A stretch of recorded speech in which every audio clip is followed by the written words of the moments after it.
بنی اسرائیل میں ایک آدمی, مالدار آدمی قتل ہو گیا تھا, اور قاتل کو ڈھونڈنا تھا, کون مرڈر کیا ہے. حضرت موسیٰ علیہ السلام کے پاس قوم آئی, کہا کہ اس کا قاتل کون ہے معلوم کیجئے. اللہ سے انہوں نے دعا کی تو اللہ نے فرمایا ایک گائے ذبح کرنے کے لیے کہو. کیسی گائے چاہیے تھی؟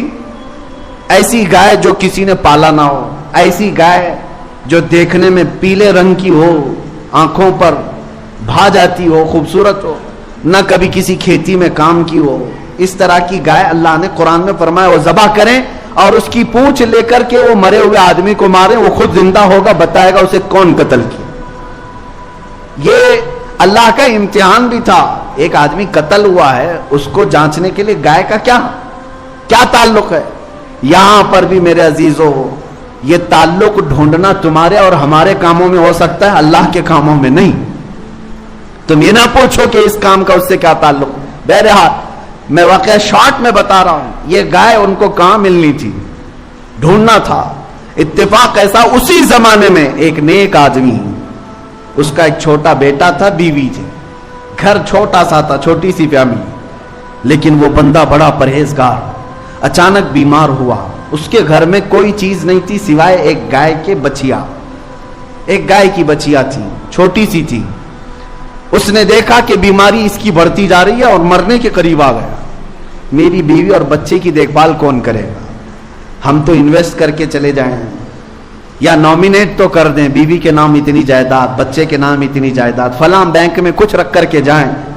لیکن اس اللہ والے نے اس گائے کی بچیا کو اٹھایا اور جنگل میں لے گیا.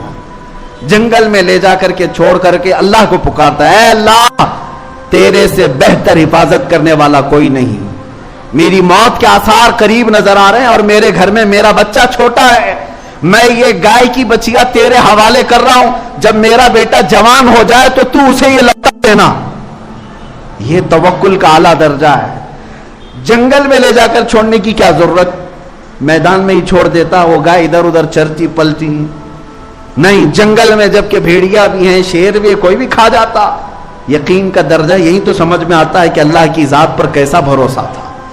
چھوڑ کر کے چلا آیا اپنے گھر, اپنی بیوی کو بتایا میں جنگل میں اللہ کے نام پر ایک گائے چھوڑ آیا ہوں, جب میرا بیٹا جوان ہو جائے تو اسے کہنا جا کر کے اللہ سے وہ مانگ لے. کیا تعلقات تھے اپنے رب کی ذات سے, کیسے تعلقات تھے. ہونا تو یہی چاہیے کہ تم کہیں تھک جاؤ, اس کو سنانے سے بہتر ہے مسجد میں آؤ, سیدھے اپنے اللہ سے باتیں کرو. اللہ کو سناؤ کہ مولا میں تیرا بندہ ہوں, تو میرا خدا ہے, میں جاؤ تو اس کے ہاں کیوں جاؤ, تیرے دربار میں آتا ہوں. اس میں جو لذت ہے دل کے اندر وہ کہیں نہیں ملے گی. دوسرے کو سناؤ اپنی تکلیف, آج ہو سکتا ہے تسلی دے دے, کل چار کو بتائے گا دیکھا فلاں جو ہے اتنی مصیبت میں. تمہیں تو وہ ہر جگہ بے عزت کرتا رہتا ہے, لیکن مولا کی شان یہ ہے تمہاری چیزوں کو چھپاتا بھی ہے اور نوازتا بھی ہے. وہ بچہ جوان ہوا, بیوہ عورت تھک گئی تھی کما کر کے کھلا کر کے, اپنے بیٹے سے کہتی ہے بیٹا دیکھ اب میری بھی عمر ساتھ دینے چھوڑ چکی ہے, تیرے باپ نے ایک گائے کی بچیا جنگل میں چھوڑی تھی, وہ ہو سکتی ہے بڑی ہو گئی ہوگی, گائے بن گئی ہوگی, تو جا اللہ کے نام پر پکار, شاید وہ تجھے گائے مل جائے, اس کو بیچ کر ہم اپنا گھر چلا لیں.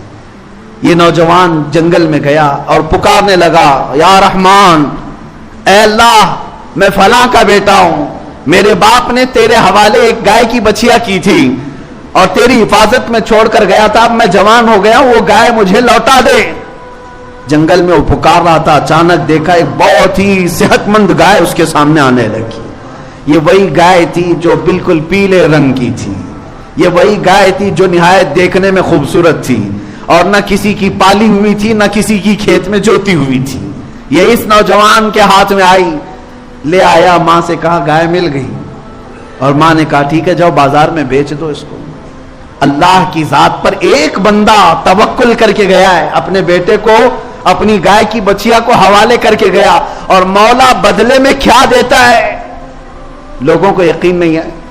کیا رب تعالیٰ اس کو لوٹا کر دیتا ہے؟ خالی گائے لوٹا کر دے دیا حفاظت کے ساتھ؟ نہیں, گائے جب آئی تو ماں نے کہا بازار میں بیچ دینا. کتنی میں؟ ماں نے کہا 6 درہم میں بیچ دو, اتنے ہمیں ضرورت ہے, لیکن جتنے پر سودا طے ہو جائے پہلے مجھ سے بات کرنا. وہ بازار میں گیا, 2 لوگ آئے, پوچھا کتنی قیمت ہے, کہا 6 درہم. اس لڑکے نے